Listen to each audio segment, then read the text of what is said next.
Mesdames et messieurs, que je suis très heureuse de vous retrouver ce soir.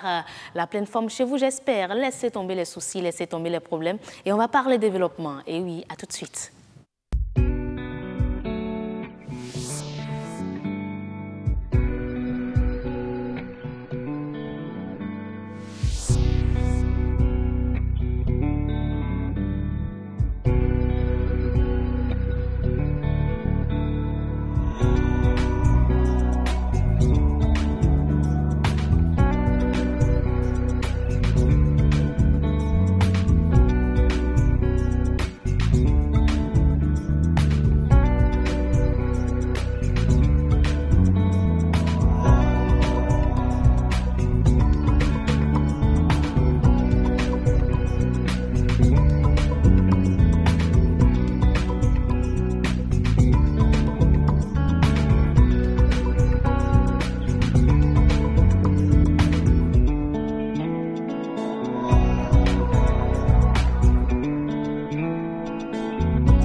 Bonsoir à toutes, bonsoir à tous. Trois experts sont au grand rendez-vous ce soir. Mathias Dancy, adjudant des eaux et forêts, nous fait honneur. Il est sur Nature et Bien-être. Il sera reçu par Amandine Agniambossou pour parler de la désertification au Bénin. On va faire l'état des lieux et les perspectives. Il faut déjà dire que Mathias Dancy est le responsable communal des eaux et forêts à Tori-Bocito. Nous allons également recevoir sur ce plateau, dans la rubrique Horizon Culture, Boroko Cherami. Il est artiste musicien. On va parler avec lui de l'environnement encore. Et oui, de l'environnement à travers la musique. La musique, un outil de protection de l'environnement. Et puis, en dernier plateau, on va recevoir le coach en leadership et développement personnel, Marcel Effon, pour aborder la toute dernière étape des dispositions à prendre pour adopter de nouvelles habitudes. Nous aurons également ActuWeb dans le grand rendez-vous pour clôturer bel et bien votre émission. Alors, après donc, le menu du grand rendez-vous, on aura le menu du 19h45 et ce sera avec Nadège Sani. Nadège, on se retrouve encore ce soir. Bonsoir. Bonsoir à vous, heureuse d'Alondé. Vous te portez très bien, très rayonnante ce soir. Merci, heureuse, je vais super bien. Et puis, le week-end s'annonce aussi. N'est-ce pas? Ce qui vous donne encore plus de sourire. Exactement, vous l'avez compris, heureuse. Voilà, alors dites-nous tout par rapport au menu du 19h45 de ce soir. Merci à vous, heureuse. Au menu de cette édition, le point de presse de la police républicaine sur les opérations effectuées en une semaine de travail. Apparemment, la moisson n'est pas négligeable. La journée internationale des réfugiés, c'était le 20 juin dernier. Le gouvernement béninois et les différentes institutions font des efforts pour offrir aux réfugiés des conditions de vie meilleures. Le mondial 2018 retient les attentions. Les conducteurs de taxi-moto ne se le font pas compter, mais ils sont quelque peu déçus par la prestation des équipes africaines. Ils ne sont pas les seuls, je dirais. Je suis également déçue, mais je suis heureuse quand je me rappelle cette prestation du Sénégal, le Sénégal qui fait honneur à toute l'Afrique. On espère vivement qu'ils feront long feu, ces joueurs du Sénégal, dans cette Coupe du Monde. Nadège Sani, à tout à l'heure, lorsqu'il va sonner 19h45, on va vous retrouver. Mesdames et messieurs, avant donc de retrouver Nadège Sani, on va accueillir ici même Amandine Agniambossou, ma fine fleur, et son invité dans Nature et Bien-être.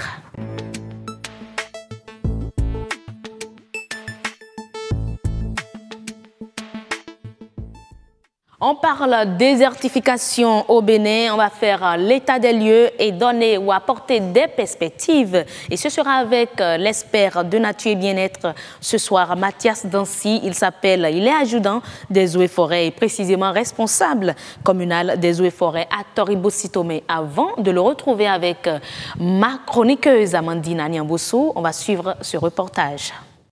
La désertification. Un phénomène qui affecte la sécurité écologique de notre planète commune. À l'instar de la communauté internationale, le Bénin s'est engagé à lutter contre le danger. Plusieurs actions sont mises en œuvre. Il y a un cadre institutionnel, parce qu'il y a un comité national qui regroupe des cadres des ministères concernés.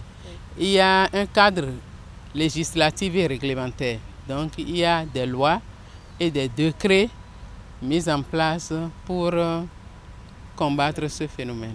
Les activités, notamment celles de certaines ONG et celles des pouvoirs publics, notamment le ministère de l'Environnement, à travers les différentes séances de reboisement et autres, tend à gagner beaucoup de terres qui autrefois étaient devenues arides. Aujourd'hui, avec cette lutte, nous avons gagné beaucoup d'hectares, beaucoup de terres qui jadis étaient vraiment dépourvues de végétation.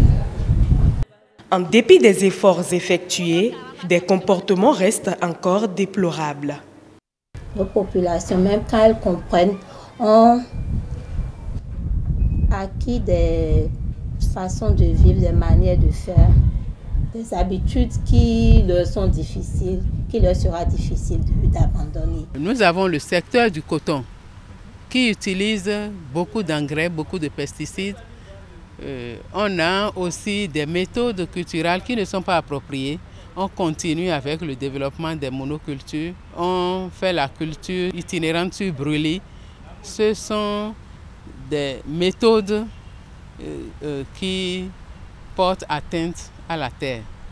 Nos populations ne savent pas manipuler les intrants, tout ce qui peut les aider à maximiser les cultures, à accroître leur rendement. Une évaluation a été faite entre-temps et on a vu que beaucoup reste à faire.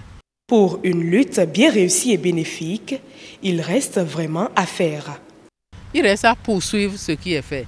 Il reste à mobiliser des moyens et rester ensemble pour mener des actions cohérentes et coordonnées. Il reste à mettre en place des systèmes de suivi. Il faut que nos sensibilisations se fassent désormais dans nos langues locales pour que la cible, les vraies cibles, comprennent le langage que nous véhiculons, ce que nous voulons leur faire comprendre pour qu'ils puissent accepter de changer leur comportement. Dans la même lancée, les objectifs de développement durable à l'horizon 2030 prévoient d'ailleurs de lutter contre cette dégradation en recourant à des modes de consommation et de production durables et en prenant d'urgence des mesures préventives contre les changements climatiques. Merci à vous, Rolande Gloria Chidimé, pour ce reportage. La fine fleur, bonsoir. Bonsoir, Rose Danone. Et notre jardin? Bon, le jardin se porte bien, d'autant plus que ma fine fleur est rayonnante ce soir. Mon jardin se porte bien. Merci beaucoup. Alors, vous êtes avec Monsieur Dancy, oui. Dancy Mathias. Vous êtes adjudant des eaux et forêts et responsable des eaux et forêts de Toribo-Sito.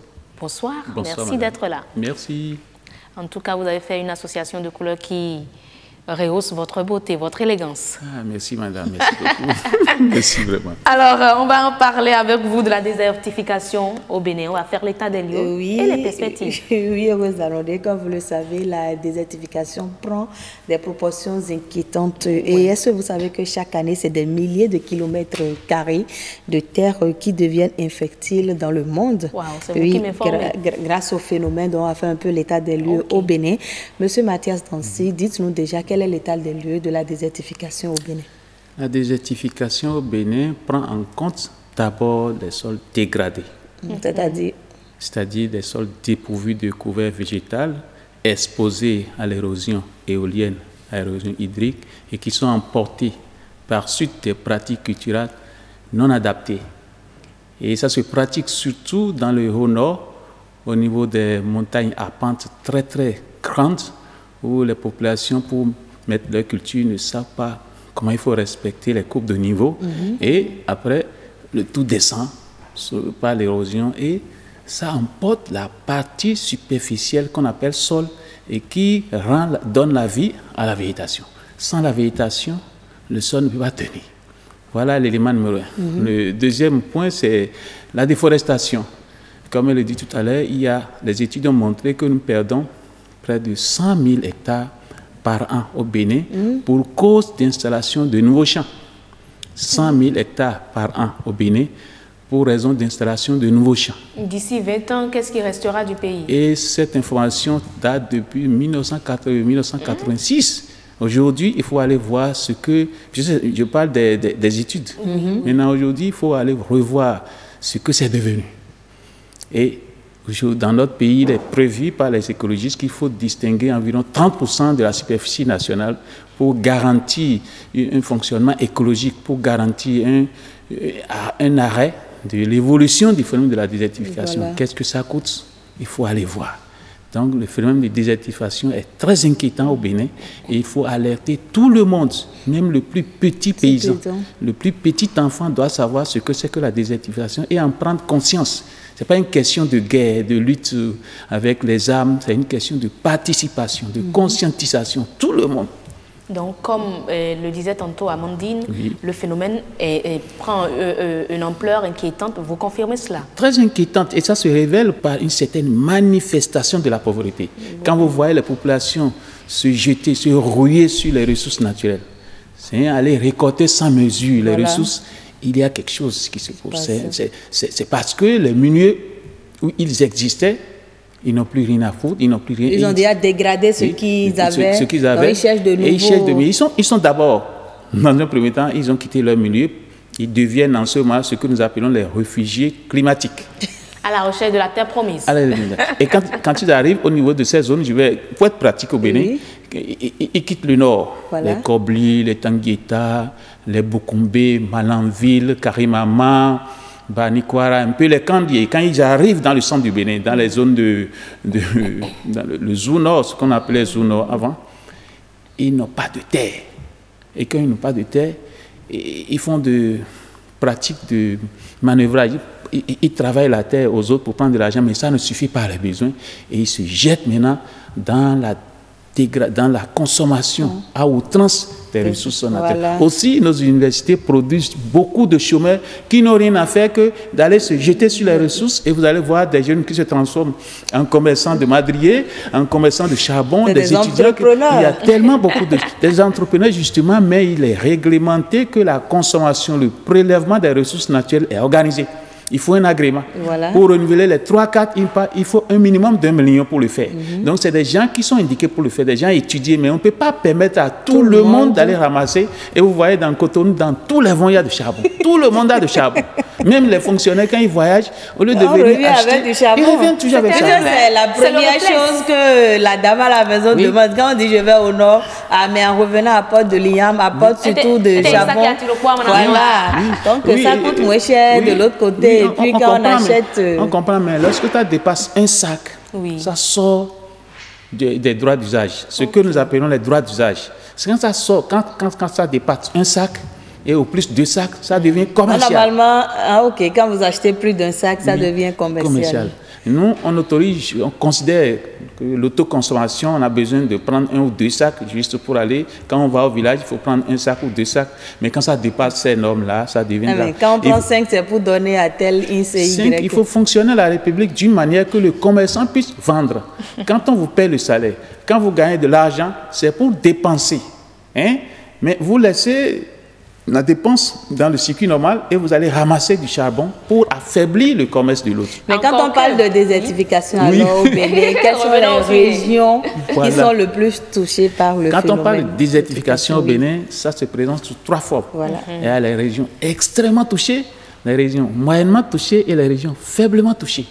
Les régions extrêmement touchées sont donc les régions de Kobli, Tanguita, Bukumbe, oui, tout ce que j'ai cité tout à l'heure, Mananville, les Kandi, les Banikwara et Karimama. Voilà. Ces régions de Mananville, Banikwara, Karimama, ils sont corps à corps avec le Sahel. Okay. Là où il y a le désert, ils sont déjà à la limite du désert. Donc ils vivent, et ces régions vivent les réalités tapantes de la désertification. Et il y a après, quand on descend un peu, quand on laisse ces zones-là d'extrême, on tombe dans le milieu.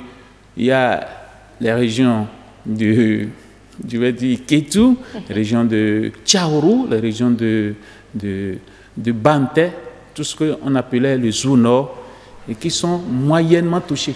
Moyennement touchés, mais là aussi, les pratiques ne sont pas très bonnes. Voilà. Donc, on risque de les classer si rien n'est fait dans les régions. Oui, bientôt, parce que les pratiques qui ont conduit à la désertification dans l'extrême nord sont en train d'être reconduites dans ces zones. Voilà. Dans ces zones, et ce qui s'ensuit, c'est qu'il y a une forte dégradation, il y a une commercialisation, il y a un prélèvement exagéré, non contrôlé, dangereux pour le patrimoine des ressources, et qui conduit naturellement à la désertification. Quand on laisse ces zones, il y a la zone faiblement touchée. On va parler de Djidja. Non, Djidja est dans l'autre zone. Dans l'autre zone. La zone moyennement touchée, c'est l'Ouémé, l'Atlantique, et les zones comme Agonli et le Koufou, et surtout le Mono. Ces zones-là sont faiblement touchées. Mais là, le problème qui se pose là-bas, ce n'est pas un problème agricole, mais c'est qu'il y a une pression d'urbanisation, il y a une pression de la croissance démographique sur les terres. Les gens veulent construire, tout le monde veut construire des étages. Personne ne peut plus vivre dans des maisons, petites maisons. Tout le monde, même celui qui a un petit BPC, qui trouve du job, il ne veut plus rester dans des petits bâtiments, il faut construire. Il faut montrer c'est la particularité des Béninois même. Voilà, c'est ça qui c'est un signe d'aisance. C'est ça. Alors il faut vraiment que vous m'aidiez à faire comprendre qu'il y a désormais un développement qu'on appelle durable qui est différent du développement classique. Le développement classique est ce développement-là qui est calé à l'accumulation de richesses. Et on fait de l'influence avec la richesse. On a 5 étages, on a beaucoup de voitures. C'est toi qui as la plus grosse voiture, tu as la voiture de 70 millions, 120 millions. Non. Quand on trouve de l'argent, de richesse, il faut partager. Donc la prospérité partagée. Il faut partager, permettre à tout le monde d'en disposer pour en jouir. Mais quand toi seul, tu ramasses exagérément, tu en fais usage, ça devient classique. C'est ridicule. Monsieur Dancy, qu'est-ce qui est fait? On va revenir à notre thématique. Qu'est-ce qui a été fait en matière de gestion de la désertification au Bénin? Au Bénin, d'abord, notre gouvernement a un programme d'action national de lutte contre la désertification. Voilà. La désertification a été pensée, étudiée, et avec des actions. Au Bénin, il faut remercier l'État que d'abord, dans notre constitution, on a pris en compte les problèmes de l'environnement.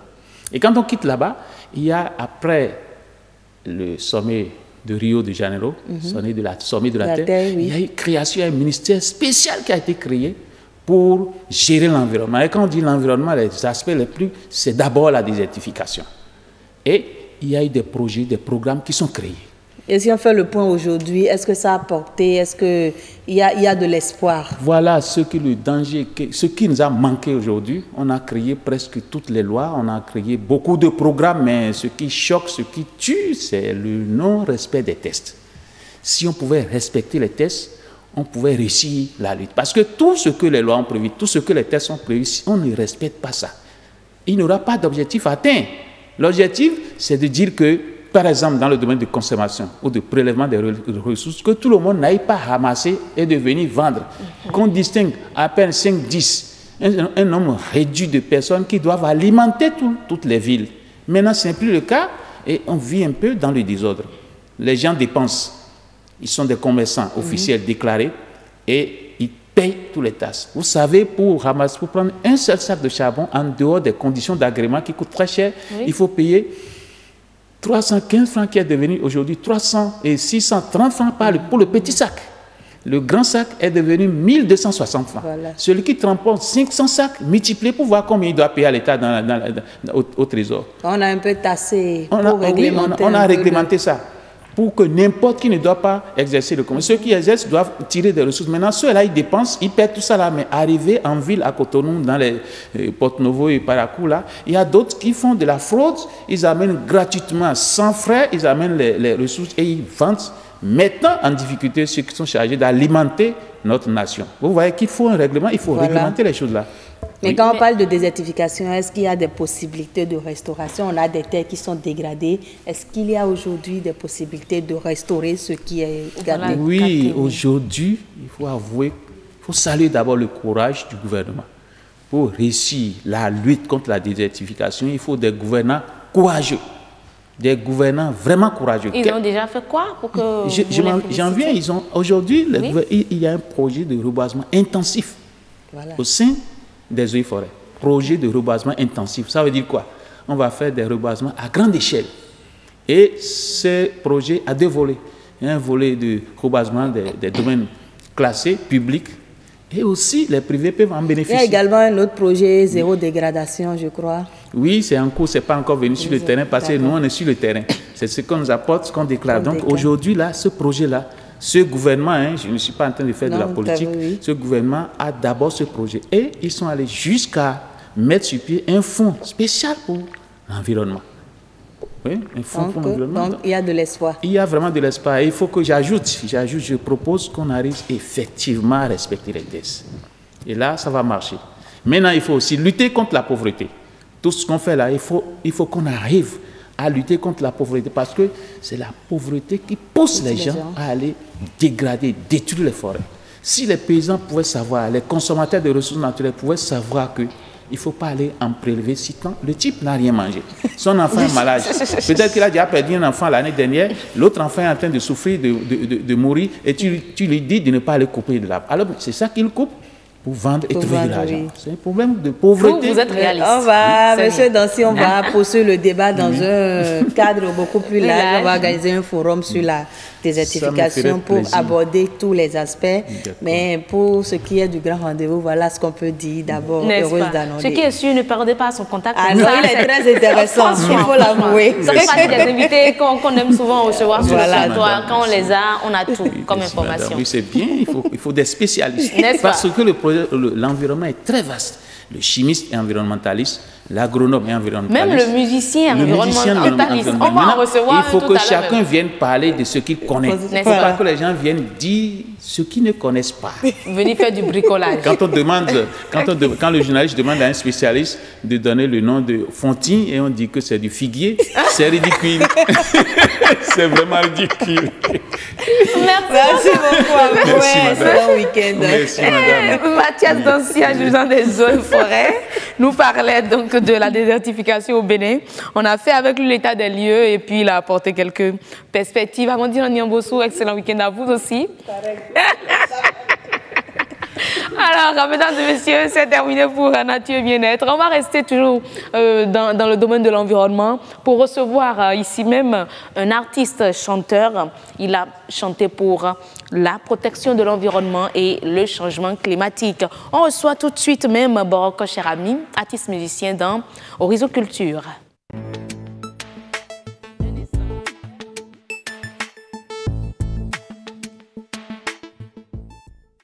Toujours dans la lutte contre la désertification, pour la protection de l'environnement, monsieur, je dirais, Boroko Cherami, artiste musicien, a opté pour la musique. Ben, pourquoi cela? On va suivre d'abord un extrait de ce clip qu'il a réalisé sur la protection de l'environnement avant de le retrouver pour tout nous dire. L'avenir de l'humanité est menacé par les changements climatiques. Allons-nous continuer d'ignorer nos actes? Habitants de la planète Terre, mobilisons-nous contre les changements climatiques. Nous l'avons eu l'ailleurs de la terre, protégeons-la, et notre seule maison, protégeons-la, car c'est chez nous. Nous voulons voir les oiseaux voler dans un ciel bleu, contempler les étoiles sans la peur des intempéries. Nous voulons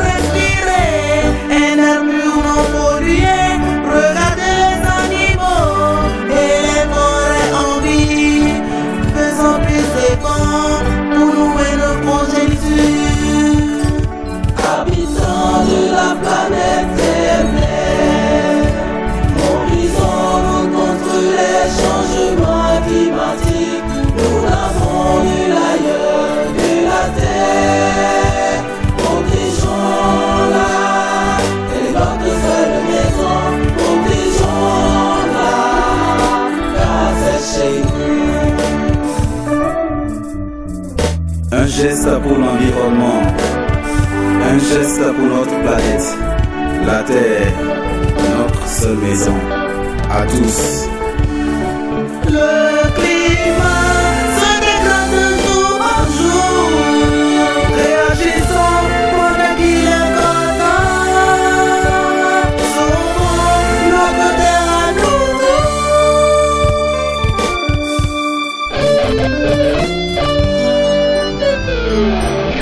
Pourquoi détruire la terre pour des millions? Non, arrêtons. Moins de gaz à effet de serre. Protégeons la terre. On peut grandir sans se faire mal. C'est notre chez nous. C'est notre chez nous. Coupez tous les arbres. Pourquoi ce désert? Non, arrêtons. Reboisons la nature. Protégeons la terre. Protégeons la mer et les cours d'eau.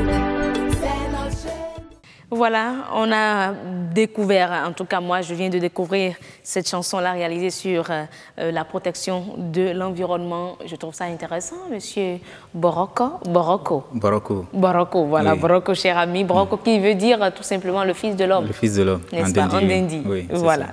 Alors Boroko, cher ami, vous êtes artiste musicien, vous avez fait ce clip-là. C'est vrai qu'on ne retrouve plus la barbe colorée à travers le clip qu'on a eu. On voit Boroko très très sage sur le plateau. C'était un accessoire. N'est-ce pas? C'était juste un accessoire. Alors dites-nous tout par rapport à ce clip. Pourquoi un clip pour la protection de l'environnement? Oui, bon, moi je pense que la cause de l'environnement, moi je l'ai eu par le fait, vous avez reçu tout à l'heure un environnemental, un adjudant qui a parlé de ma région où oui. La désertification se fait sentir. Le nord profond. Le nord profond de la Takora et tout oui. Ça. Donc, chez moi là-bas, ça se fait sentir vraiment. Donc, il faut y vivre pour comprendre. C'est ce qui m'a aussi motivé. Et avant que la chanson ne vienne, oui. Nous avons monté en temps une équipe d'amis et de spécialistes aussi dans l'agronomie et tout ça. Et on avait commencé par faire quelques activités. On mettait les coins de rue au propre, tout ça. Okay. Après, on est passé au reboisement. Et on allait dans les établissements, les écoles privées et publiques, je veux dire, et primaires surtout, je veux dire. Et on allait rencontrer les enfants pour leur parler et tout ça. D'où l'idée de l'association est venue. Donc, nous sommes en fait une ONG, une association dénommée Terre Neuve. Terre Neuve. Oui, ONG Terre Neuve, dont le siège est à Naditengu. Et cette chanson fait partie d'un projet de l'ONG en fait. Donc, ce n'est qu'une des chansons parce qu'il y a plusieurs qui vont venir encore. Okay. Donc, ce n'est que la première des chansons qui vont venir. Et vous, je ne vous arrête pas. Oui. Vous aviez fait des séances de sensibilisation, bouche à oreille, vous avez posé des actes, reboisement, séances de journée de salubrité et tout. Oui. Et vous avez vu que ça ne suffit pas, ça n'a pas suffi. Et maintenant, vous décidez de faire passer votre message à travers la musique. Voilà. Mais est-ce que là, ça va plus porter, c'est cela? Voilà. Pourquoi ce canal en fait? Le canal de la musique, je pense que pour ma part, ce n'est pas parce que je suis musicien, mais je pense que c'est le meilleur canal en fait, quand on veut passer un message. Je pense que depuis des années jusqu'à aujourd'hui, on écoute des chansons chantées il y a de cela 50 ans aujourd'hui, qu'on apprécie jusqu'à aujourd'hui. Donc pourquoi? C'est parce que la musique a ce caractère, cet esprit qui arrive à toucher la sensibilité.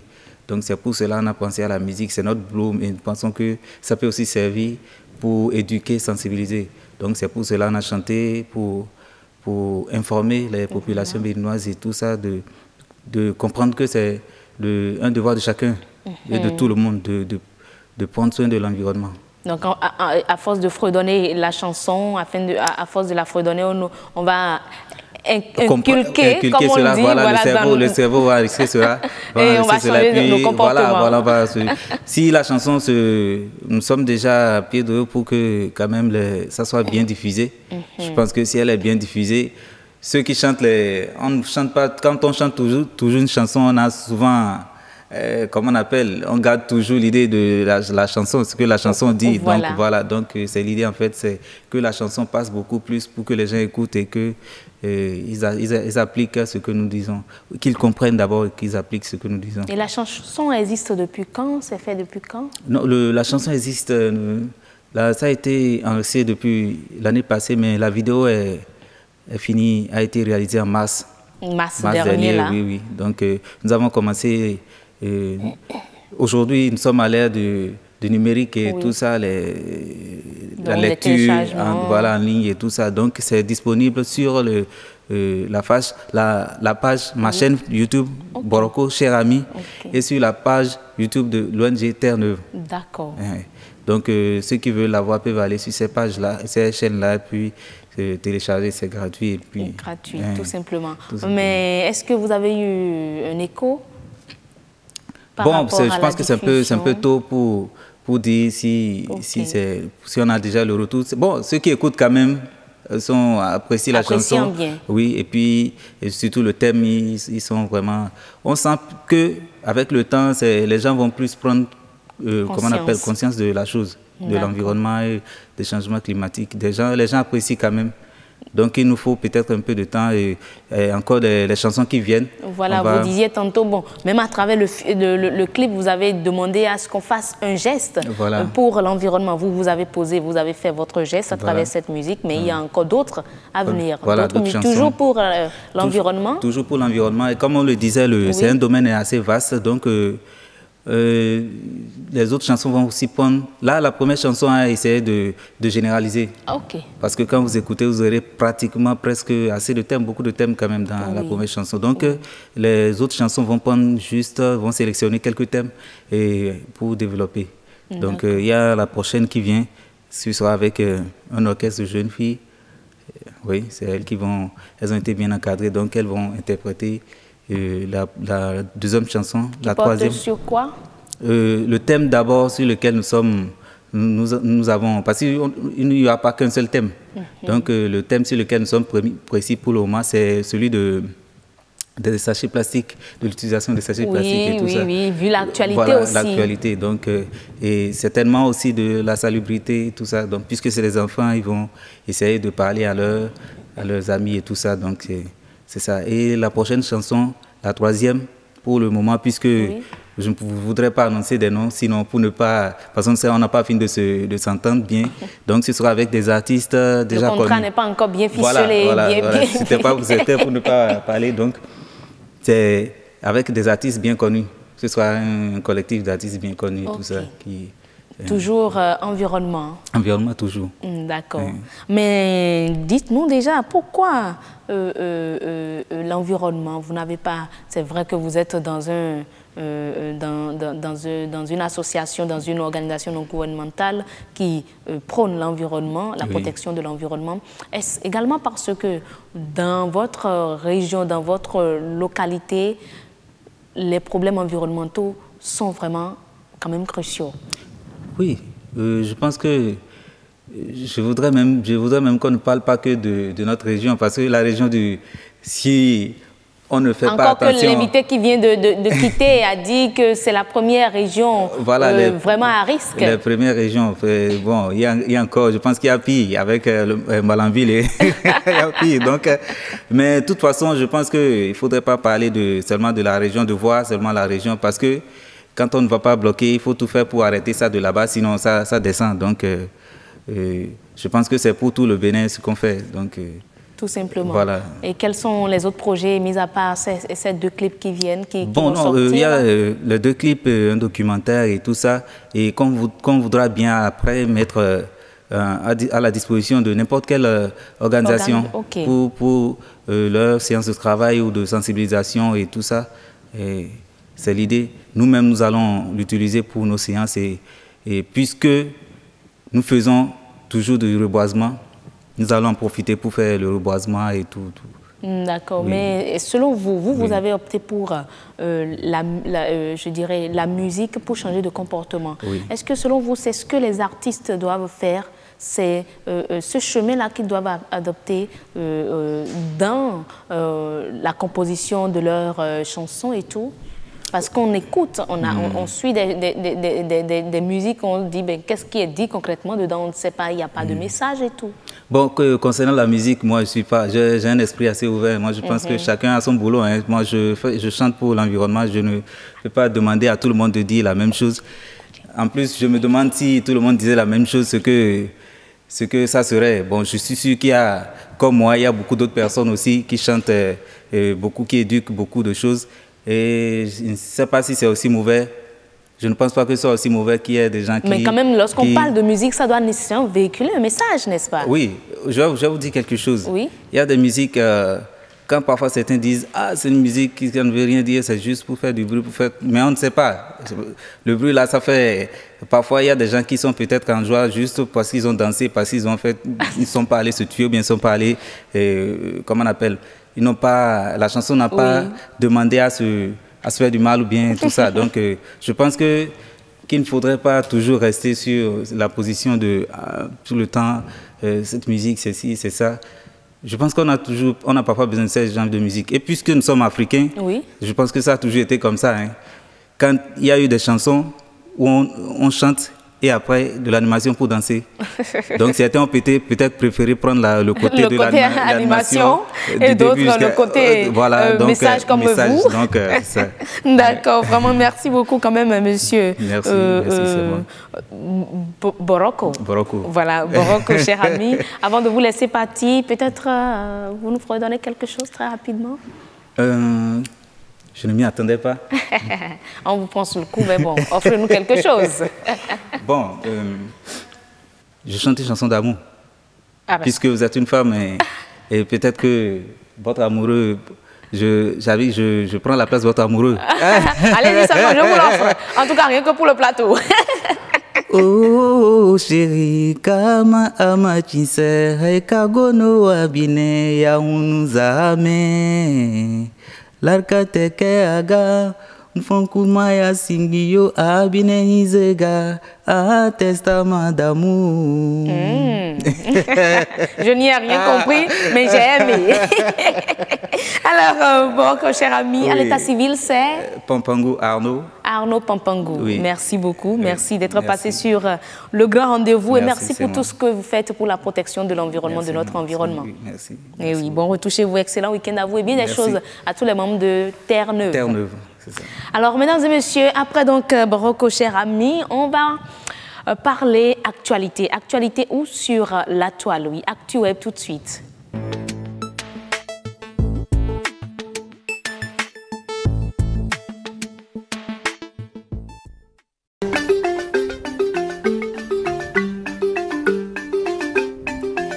Sensibiliser au tri et au recyclage du plastique qui envahit l'océan et les plages du monde entier est l'objectif principal de l'équipage du nouveau bateau Plastique Odyssey. C'est un bateau bâti par 4 jeunes Français pour lutter contre les déchets plastiques. Il vogue sur les océans grâce aux déchets plastiques et devra faire le tour du monde avec pour seule énergie le carburant tiré des déchets plastiques. Pour rappel, plus de 25 000 tonnes de débris plastiques finissent chaque année dans les océans. Seulement 1% de cette masse flotte sur l'eau et les 99% restants se décomposent dans les fonds marins où ils font d'énormes dégâts à la faune et à la flore. C'est à cet effet que ces jeunes Français ont cette idée magique d'empêcher les débris plastiques d'arriver dans les océans. Le catamaran de plus de 25 mètres va faire donc le tour du monde en 2020 avec une trentaine d'étapes prévues. Coco, le gorille qui parlait la langue des signes, est mort à l'âge de 46 ans dans un sommeil profond. C'est ce qu'a annoncé Gorilla Foundation, l'organisation qui suivait l'animal.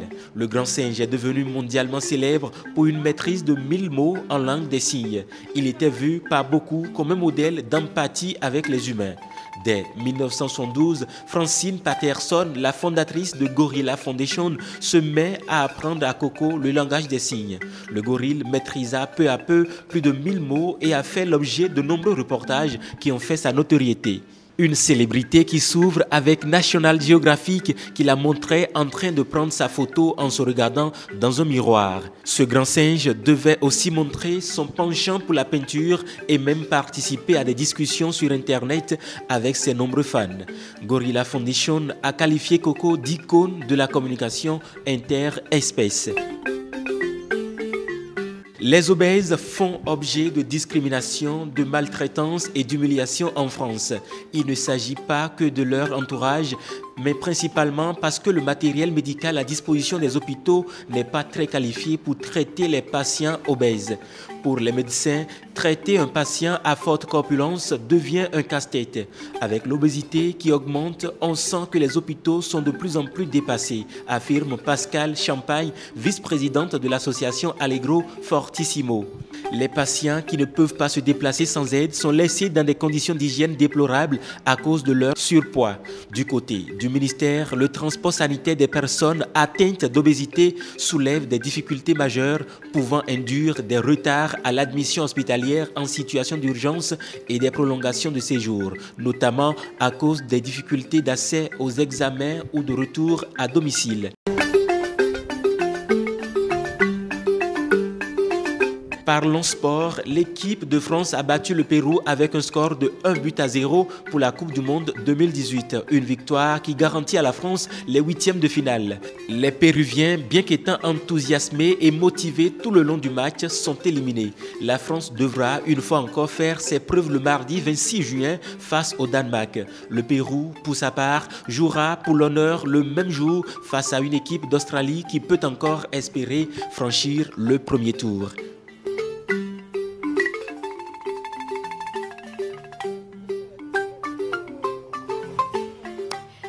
C'était donc ActuWeb réalisé par Fallon Asilo. Et après ActuWeb, on va installer le tout dernier plateau du grand rendez-vous de ce soir.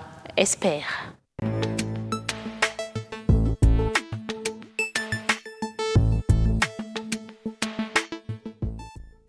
Je l'ai annoncé au démarrage de l'émission, on reçoit Marcel Effon, coach en leadership et développement personnel.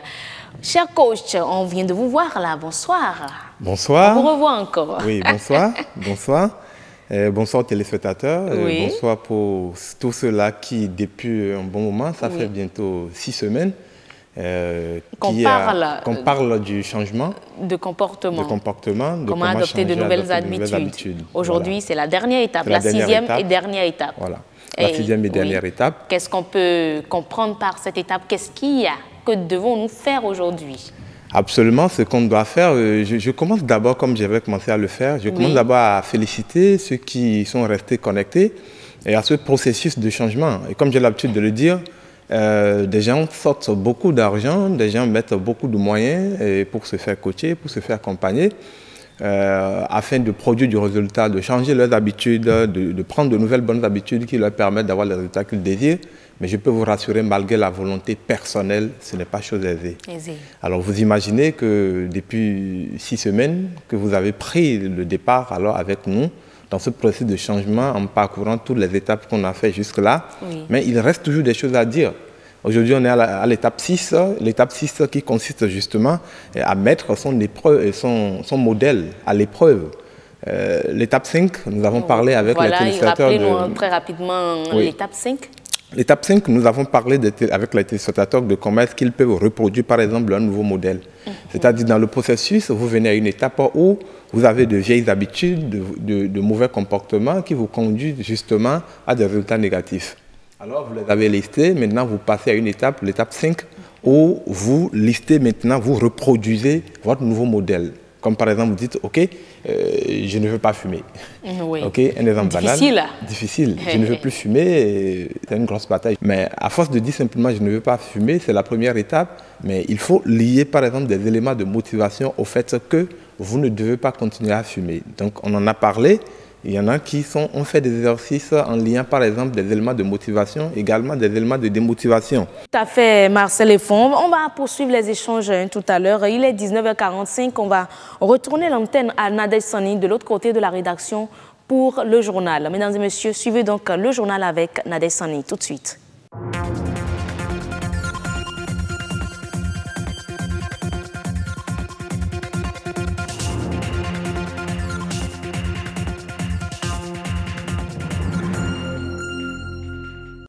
Bonsoir à tous, bienvenue dans ce journal. Saisie de faux médicaments de drogue, des cybercriminels traqués, voilà quelques opérations menées par la police républicaine en une semaine. Le porte-parole de la police était face à la presse ce jeudi, vous l'entendrez dans ce journal. Caritas Bénin, le HCR et le gouvernement travaillent pour assurer aux réfugiés du Bénin les sains besoins fondamentaux de l'homme. Malgré leurs efforts, ils sont confrontés à d'autres difficultés. Les conducteurs de taxi-moto ne se font pas compter la Coupe du Monde entre deux courses. Ils arrivent à trouver un temps pour vivre le spectacle. Quelle appréciation font-ils du Mondial 2018? On en parle dans cette édition. Conférence de presse de la police républicaine ce jeudi 21 juin 2018. Colonel Pascal Adeloui, secrétaire général de la police républicaine et porte-parole de la direction générale de la police républicaine, était face aux hommes de la presse. L'objectif est de faire le point des activités réalisées sur le territoire national pendant la période du 14 au 21 juin.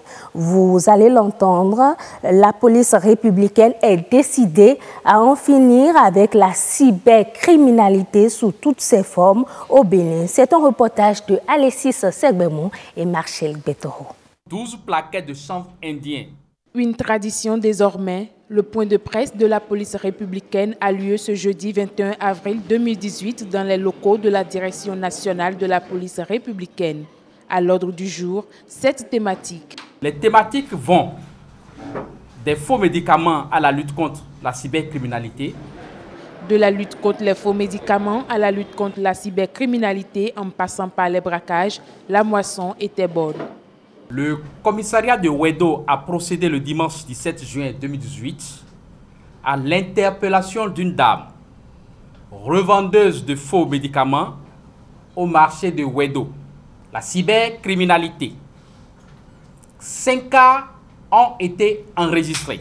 Le jeudi 14 juin 2018, aux environs de 14 h, et suite à la plainte de deux citoyens venus de Porto Novo, qu'ils ont été contactés téléphoniquement par un individu qui leur aurait proposé le marché d'une forte somme constituée de coupures, de billets de 10 000 cachetés et qu'il faille nettoyer avec un produit à acheter au Ghana. Avec le concours du commissariat de Dogo, 7 personnes ont été interpellées.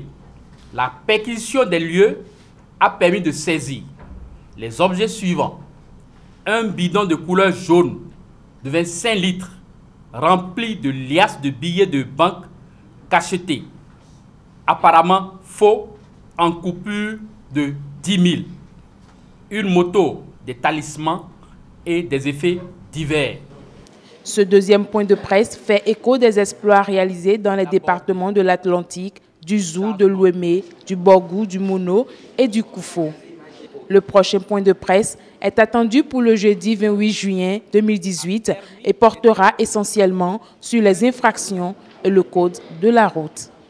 Le Bénin, à l'instar des autres pays du monde, a célébré la journée des réfugiés ce 20 juin 2018. Une journée qui a pour but de sensibiliser à la cause de ces derniers. Dans le reportage à suivre, Marcel Arossi nous donne une idée du vécu des réfugiés en terre béninoise.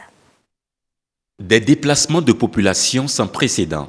Ces gens sont contraints à quitter leur pays d'origine pour échapper au conflit et à la persécution. Ce sont les réfugiés.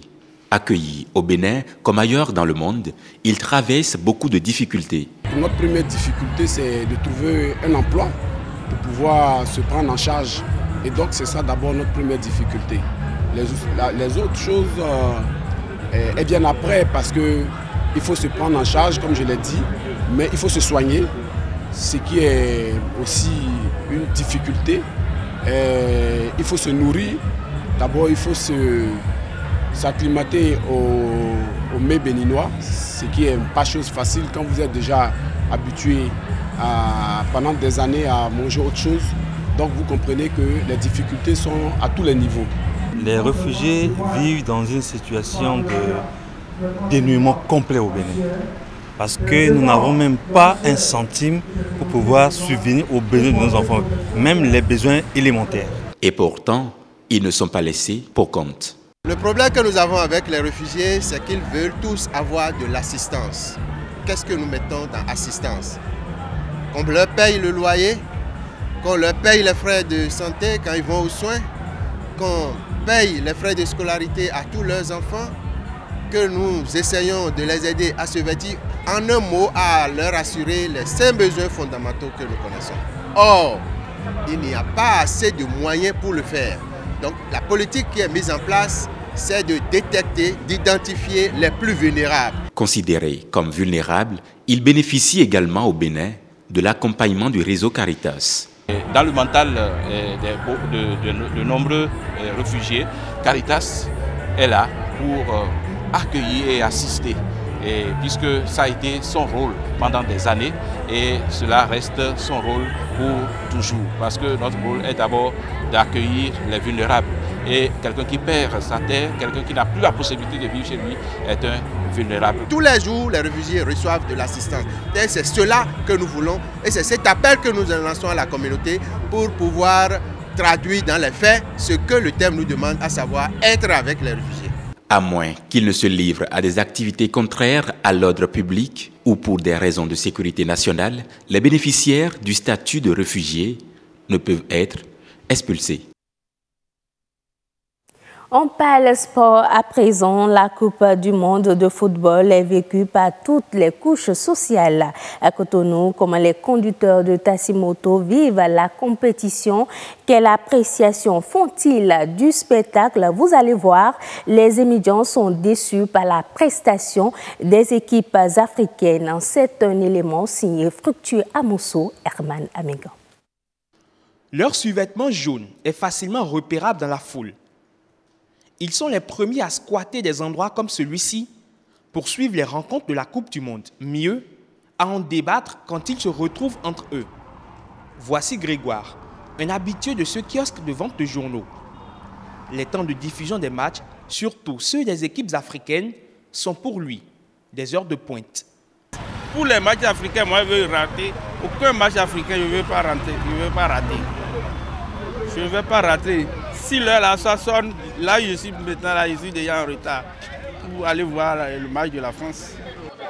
Ils ne ratent rien, ces conducteurs de taxi-moto passionnés de football. Et cela se ressent dans leurs analyses, plus ou moins éclairées. Donc, les Africains ont mal démarré la Coupe du Monde. C'est après quelques journées qu'on s'est retrouvés un peu. Maintenant, voilà que Maroc et Égypte, là, ils sont déjà partis. Donc, pour le moment, on a été mal accueillis dans la compétition. Nous surprenons ici à l'Étoile Rouge une séance de sensibilisation sur le code de la route. A priori, ils paraissent tous concentrés. Mais à l'évocation de la Coupe du Monde par notre équipe de reportage, un engouement spontané se déclenche. Chacun y est allé de son commentaire. Performance des équipes africaines, occidentales, voire sud-américaines, arbitrage vidéo, ils évoquent tous les aspects. Depuis leur match d'ouverture jusqu'à aujourd'hui, bon, je vois que c'est pas mal. Mais concernant nos équipes africaines, nos formations africaines, bon, toujours, bon, on est déçus parfois. On croyait que l'Allemagne devait battre les Mexicains, mais on n'a pas eu le jeu qui pouvait nous montrer réellement que l'Allemagne, champion du monde en 2014, doit battre le Mexique. L'arbitrage vidéo, c'est ce qui m'a beaucoup donné la joie. Avec ça, on peut aller de l'avant, on va corriger beaucoup de choses au niveau de l'arbitrage. Cette initiative va permettre de régler beaucoup d'erreurs du côté arbitrage. Ici au kiosque, ils essaient d'archiver les statistiques. Les scores des matchs sont consignés dans ce petit carton. Sans fouler le sol russe, les émigrants vivent aussi la Coupe du Monde. On reste dans le milieu sportif pour parler cette fois du yoga. Le monde entier a célébré hier la journée internationale du yoga. C'est une discipline basée essentiellement sur la maîtrise de soi. Mathieu Sokeno, Yasmine Damata. Loin d'être un simple exercice physique, le yoga est une pratique assez profonde et variée. Il permet d'avoir un impact sur la dimension physique du corps. Le yoga physique, c'est l'art de vivre. Le yoga nous apprend à être libre de tout gaspillage. Le yoga nous aide à nous ressourcer. Même si les sources du yoga sont variées, cette discipline millénaire aux multiples facettes séduit encore plus d'un. Selon les maîtres yogis, le yoga procure de l'énergie, de l'harmonie et une paix à son pratiquant. Les exercices de yoga me permettent de me déstresser, d'être moi-même. C'est-à-dire le yoga nous donne le pouvoir d'être en soi et d'être connecté à l'énergie divine. Donc tout ça a rétabli mon équilibre. C'est pourquoi j'ai adopté n'est-ce pas, ce type d'exercice. Le yoga m'apporte beaucoup de choses. Je suis en bonne santé, je ne sens aucune maladie. Peu à peu, cette pratique autrefois indienne tente à se populariser. Il fait partie intégrante du patrimoine de l'UNESCO depuis 2016. Le Conseil ghanéen du cacao et Barry Kobol, leader mondial de la transformation de fèves, ont signé un accord portant sur la mise en œuvre d'un projet allant dans le sens de la culture durable de cacao au Ghana. Ce projet ambitionne de lutter notamment contre la déforestation et l'emploi de la main-d'œuvre infantile dans les vergers de cacao. Il vise également à éradiquer la menace que font planer les activités minières illégales sur la viabilité de la culture de la fève. C'est la fin de cette édition. Merci de l'avoir suivi. Passez d'agréables moments en compagnie de nos programmes. Merci à vous, Nadège Sani. Merci pour la présentation de ce 19h45. On va vous retrouver lundi, certainement, lundi ou mercredi. On aura le temps de le découvrir la semaine prochaine. Mais en attendant, excellent week-end à vous. Mesdames et messieurs, on abordait un sujet très intéressant avec Marcel Effon, notre coach en leadership et développement personnel. Adopter de nouvelles habitudes, la toute dernière étape. Ce n'est pas facile. Il est là et il sait également comment faire pour accompagner ceux-là qui décident d'adopter de nouvelles habitudes pour un changement de comportement dans leur vie. On poursuit donc les échanges de Marcel Effon. Il faut savoir en fait que pour être démotivé, il faut lier la douleur, au fait de fumer. Si vous ne collez pas la douleur au fait de fumer, le cerveau ne se sent pas en danger en allant vers la cigarette. Donc l'étape 2 qui a permis justement aux gens de rechercher des éléments de motivation, des éléments de démotivation. L'étape 3 maintenant, c'est de comment abandonner par exemple les modèles limitatifs. On a montré également aux gens à travers cette étape comment est-ce que par exemple ils peuvent abandonner les choses qu'ils ont l'habitude de faire mais qui ne leur permettent pas de produire du résultat. On l'a montré à travers des exemples, avec des pratiques. Mais à l'étape 4, comme je l'ai annoncé tout à l'heure, il faut trouver un nouveau modèle dynamisant. Quand je ne veux pas continuer à fumer, qu'est-ce que je prends pour remplacer alors fumer?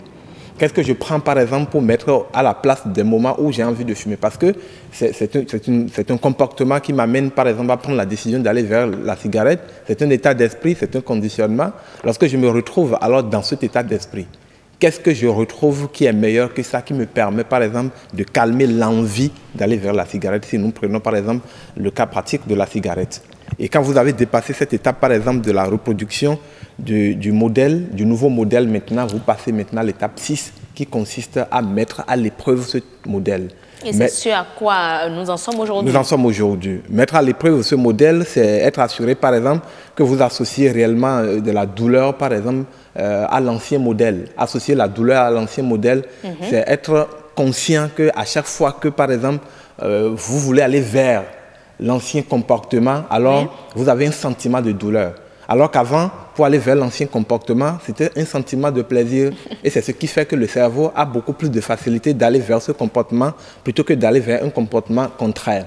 Et si vous réussissez à faire cet exercice d'association, alors de la douleur, l'évaluation, parce que vous allez voir, par exemple, dans la semaine, et combien de fois, par exemple, ça n'a plus été un plaisir pour vous de faire ce que vous avez décidé de ne plus faire. De ne plus faire. Donc l'évaluation, là, va vous permettre de savoir réellement que vous êtes sur le nouveau ring et que ça marche. C'est un peu comme, je ne vous arrête pas, un peu comme cet exemple-là que les prêtres donnent souvent à l'église pour voir un peu ou pour vous amener à ne plus trop pécher. On vous dit quand vous insultez une personne, vous allez planter un clou.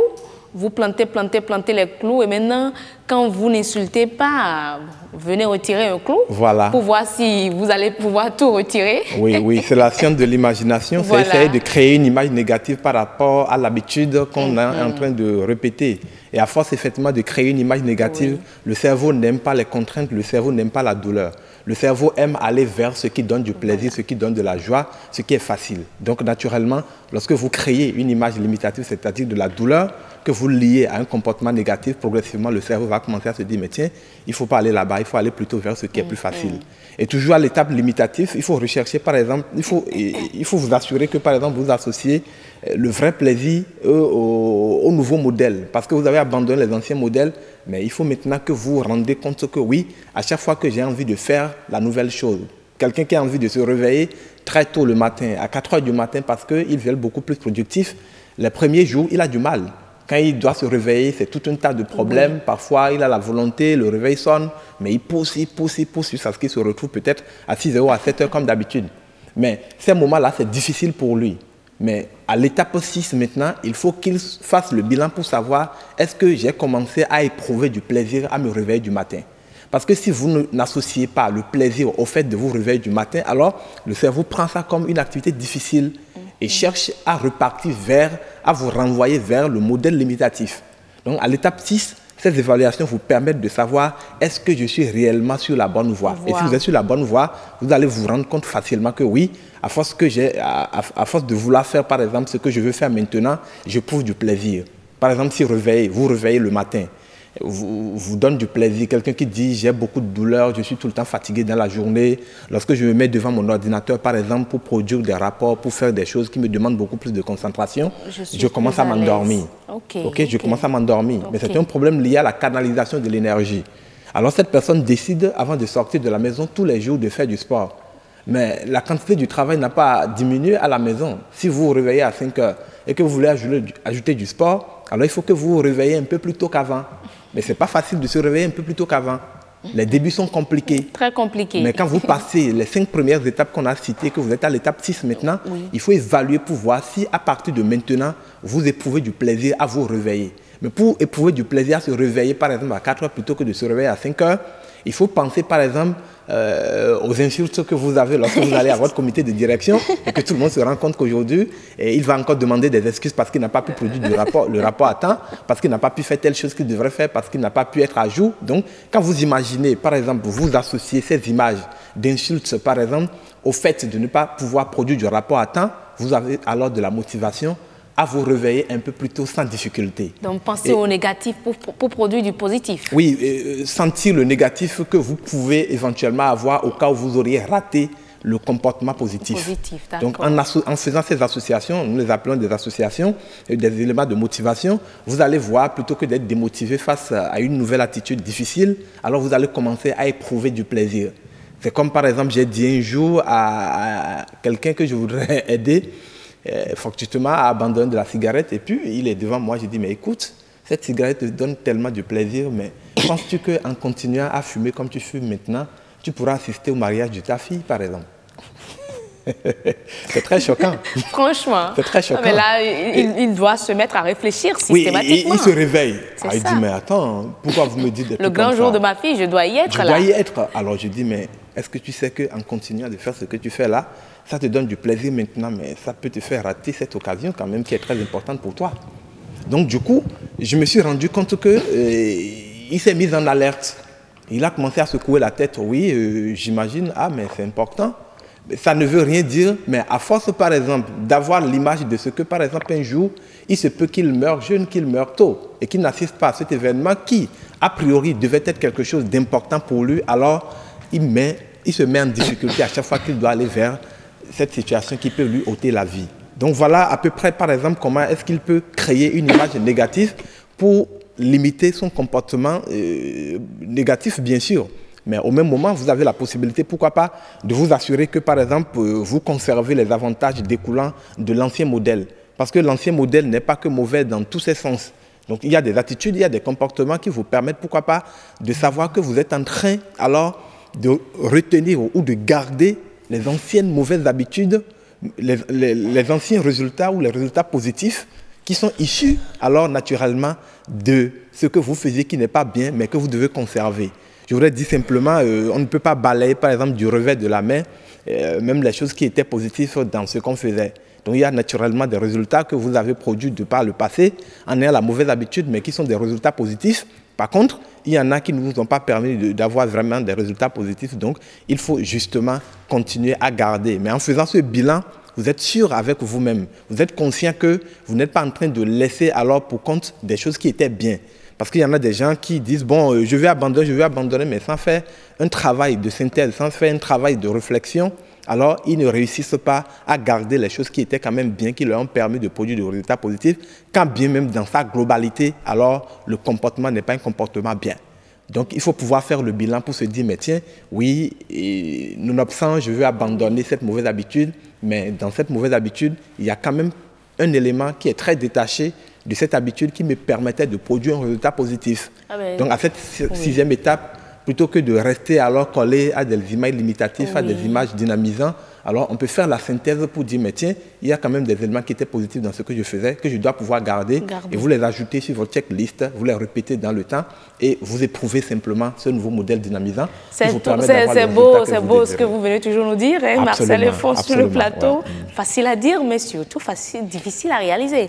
Et quand on nous dit souvent que changer le naturel, il revient au galop, on sait que c'est compliqué d'adopter de nouvelles habitudes. Alors, est-ce que c'est possible d'accompagner ceux-là qui décident aujourd'hui de changer le mauvais, oui, absolument. le négatif? Oui, absolument. Pour renaître. Oui, absolument. D'une part, c'est possible aujourd'hui, mais d'autre part, je veux dire d'autre part, pour certainement des gens qui sont loin de Cotonou, aujourd'hui, le cabinet Impact Plus. Donc vous êtes le directeur. Le directeur, naturellement. Oui. Le cabinet Impact Plus a décidé aujourd'hui d'accompagner tous les Béninois qui désirent bénéficier, pourquoi pas, de ces qualités de service, mais qui n'ont pas nécessairement des moyens. Parce que ce n'est pas nécessairement ceux qui ont les moyens qui peuvent aller acheter, par exemple, les services d'une entreprise comme la mienne et qui ont besoin de changer. Donc on a créé un club, le Club Impact Monde, qui est vieux déjà de plus de 5 ans. On en a parlé plusieurs fois sur ce même plateau, à travers lequel nous offrons gratuitement des outils à ceux qui veulent changer mais qui n'ont pas de moyens. Donc nous le faisons une fois par mois, aussi bien à Cotonou qu'à Porto Novo. Le club existe aujourd'hui à Cotonou, à Porto Novo et à Cadavi. Et ce club permet, je dis bien gratuitement, quand je dis gratuitement, c'est vraiment gratuitement, ce club permet à toutes les personnes qui ont envie, par exemple, de rentrer dans cette moule. Quand je parle de cette moule, c'est dans ce processus. On a 16 étapes, on a fait 6 semaines pour parler de ces étapes, mais je peux vous rassurer, ce n'est pas aussi facile comme on est en train de le dire. Pour décider d'avoir un nouveau résultat, de changer jusqu'à avoir le résultat, ces étapes-là ont besoin effectivement d'un accompagnement. Et à travers, bien sûr, le Club Impact Monde, vous pouvez vous faire accompagner gratuitement, assister à des séances de motivation, assister à des séances de suivi où vous êtes confié à un mentor, quelqu'un qui a fait le cursus, le processus et qui a un niveau relativement plus élevé que vous dans ce changement, qui vous accompagne gratuitement et qui vous suive.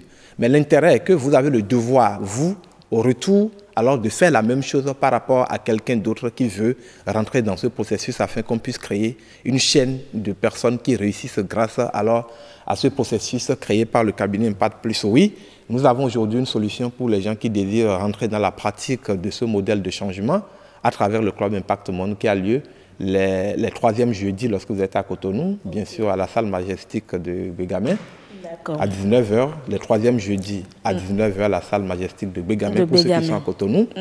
Les 2e jeudis à Porto Novo, à la piscine de Wando, pour ceux qui résident à Porto Novo, tous les 2e jeudis du mois à 19h exactement. Et finalement à Calavi, pour ceux qui également désirent se faire accompagner gratuitement à travers le Club Impact Monde, à Obama Center tous les premiers jeudis du mois, également à 14h. D'accord, merci beaucoup. Voilà les précisions que nous pouvons donner pour ceux qui désirent opérer des changements et se faire suivre gratuitement par le club Impact Monde du début jusqu'à la fin. Merci beaucoup Marcel Effon, merci coach en leadership et développement personnel. Et donc avec vous, on a parlé de la toute dernière étape. On a essayé de rappeler également les 5 des précédentes étapes pour adopter de nouvelles habitudes. La dernière étape, on l'a eue. On vous remercie pour ce que vous faites pour les populations. C'est nous qui vous remercions pour l'opportunité. Excellent week-end à vous. Mesdames et messieurs, on tire, en tout cas, on va tout droit vers la fin de notre émission, de la grande émission du soir sur BB24, oui, grand rendez-vous.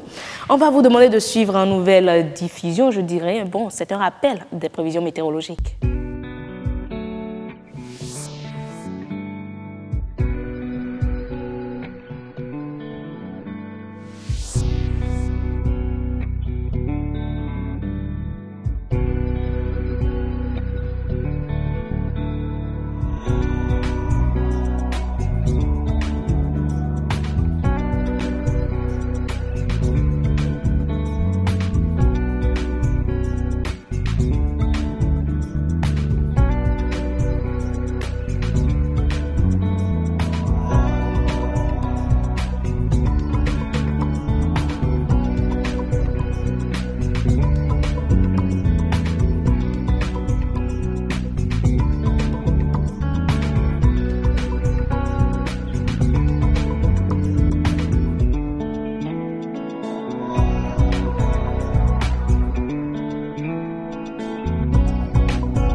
Et ce sera tout pour le grand rendez-vous, le tout dernier numéro de cette semaine. Mesdames et messieurs, nous sommes vendredi 22 juin 2018 et vous suivez ainsi la dernière partie du grand rendez-vous de cette semaine. Merci déjà pour l'attention que vous nous avez accordée tout au long de cette semaine. On vous remercie pour tout. On va se retrouver lundi pour de nouvelles informations liées à votre développement personnel et au développement de la nation. Je serai certainement avec Asiom Gaba. D'ici à là, portez-vous très bien.